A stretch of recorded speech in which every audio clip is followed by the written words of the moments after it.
વિનાશ કાળે વિપરીત બુદ્ધિ, આ કહેવત આપણે વર્ષોથી સાંભળતા આવ્યા છીએ, પરંતુ જ્યારે આ કહેવત એક શિક્ષક જેવા પવિત્ર વ્યવસાય સાથે જોડાય ને ત્યારે માત્ર એક વ્યક્તિ નહીં, આખી શિક્ષણ વ્યવસ્થા કટઘરામાં ઊભી થઈ જાય છે.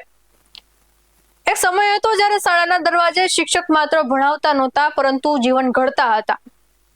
વાળ ઓરવેલા ન હોય તો ઘરે પાછા મોકલી આપતા, નખ મોટા હોય તો ટકોર કરતા, યુનિફોર્મ ગંદુ હોય તો શિસ્ત શીખવાડતા.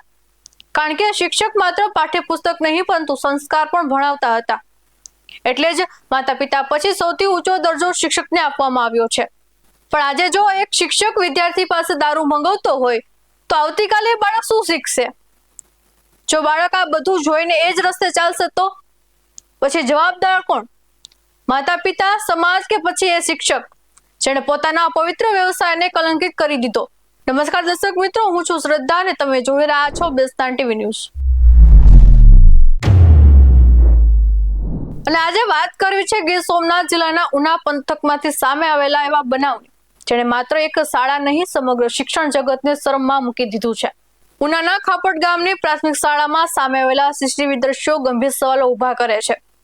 આરોપ છે કે શિક્ષક હરેશ ગોસ્વામી વિદ્યાર્થીઓ પાસે દારૂ મંગાવતો હતો. આ દ્રશ્યો પ્રિન્સિપાલના ધ્યાનમાં આવ્યા બાદ લેખિત ફરિયાદ કરવામાં આવી હોવાનું સામે આવ્યું છે. આ માત્ર નિયમ ભંગ નથી, આ તો બાળમાનસ સાથેનો વિશ્વાસઘાત છે. બાળક માટે શિક્ષક એટલે આદર્શ. બાળક જે જુએ છે તે જ શીખે છે. જો શિક્ષક નશાની દિશામાં સંકેત આપશે તો આવી પેઢી ક્યાં માર્ગે જશે? સૌથી ચિંતાજનક વાત એ છે કે આ શિક્ષક સામે અગાઉ પણ નશાની હાલતમાં શાળાએ આવવાના આક્ષેપો સામે આવી ચૂક્યા છે. જો અગાઉ પણ આવી ઘટના બની હતી તો પછી પ્રશ્ન એ થાય છે કે જવાબદારો ત્યારે કેમ જાગ્યા નહીં? કાર્યવાહી સમયસર થઈ હોત તો શું આજે ફરીથી આવી સ્થિતિ સર્જાત? અહીં સૌથી મોટો પ્રશ્ન માત્ર એક શિક્ષકનો નથી, પરંતુ દેખરેખ રાખતી સમગ્ર વ્યવસ્થાનો છે. શું શાળાઓમાં નિયમિત નિરીક્ષણ થાય છે? શું ફરિયાદો પર તાત્કાલિક કાર્યવાહી થાય છે? કે પછી ફાઇલોના ઢગલા નીચે બાળકોનું ભવિષ્ય દબાઈ જાય છે? સરકાર કરોડો રૂપિયાની શિક્ષણની યોજનાની વાત કરે છે, સ્માર્ટ ક્લાસરૂમ, ડિજિટલ શિક્ષણ, ગુણવત્તાયુક્ત અભ્યાસની જાહેરાતો કરે છે, પરંતુ જો બાળકોની સામે જ શિક્ષણ આવું વર્તન જોવા મળે તો પછી તમામ દાવાનો અર્થ શું રહે? સાચા શિક્ષકો આજે પણ હજારો વિદ્યાર્થીઓનું ભવિષ્ય ઉજ્જવળ બનાવી રહ્યા છે. તેમના ત્યાગ અને સમર્પણને દેશ ક્યારેય ભૂલી શકશે નહીં, પરંતુ આવા થોડાક લોકો સમગ્ર શિક્ષક સમાજના ગૌરવ પર કલંક લગાવે છે.